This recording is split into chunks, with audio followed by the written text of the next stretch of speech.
Kita langsung dialog dengan pakar politik Mas Hanta Yuda melihat bagaimana posisi PKB, PKS yang tadinya berada di satu perahu yang sama koalisi perubahan. PKB terlebih dahulu Mas, peluangnya mungkinkah merapat ke Prabowo Gibran, Mas Hanta Yuda?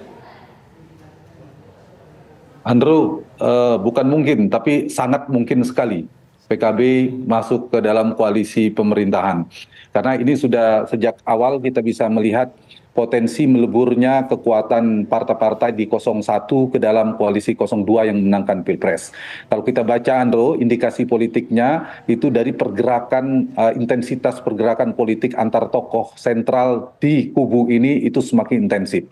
Dan kita lihat misalnya peristiwa di awal Pak Surya Paloh pertama bertemu dengan Pak Jokowi sebelum ada tokoh-tokoh politik yang lain. Kemudian kunjungan Prabowo Subianto ke kantor DPP Nasdem bertemu Surya Paloh. Itu yang kedua, indikasi sangat kuat. Yang ketiga, kemudian Prabowo kemarin bertemu dengan Ketua Umum PKB Muhaimin Iskandar.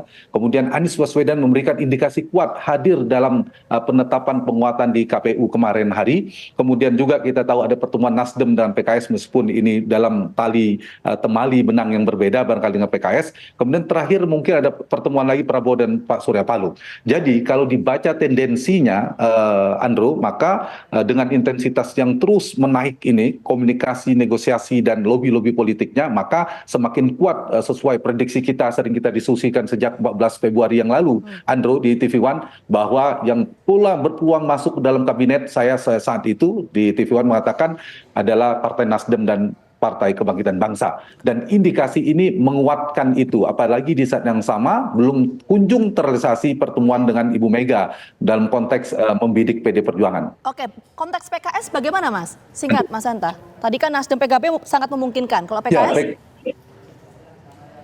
Nah, PKS ini yang belum ya, masih punya potensi, tetapi kita tahu PKS ini beda dengan PKB dan Nasdem, mereka punya DNA politik, genetik politiknya selalu dalam pemerintahan dan sekarang berada di dalam pemerintahan, PKB dan Nasdem bersama pemerintahan Jokowi, kemudian sama-sama memiliki kedekatan. Nah, beda dengan PKS, saya ingin jawab pertanyaan, PKS ini DNA politiknya di luar pemerintahan, hampir 10 tahun pemerintahan Jokowi, mereka di luar, itu satu.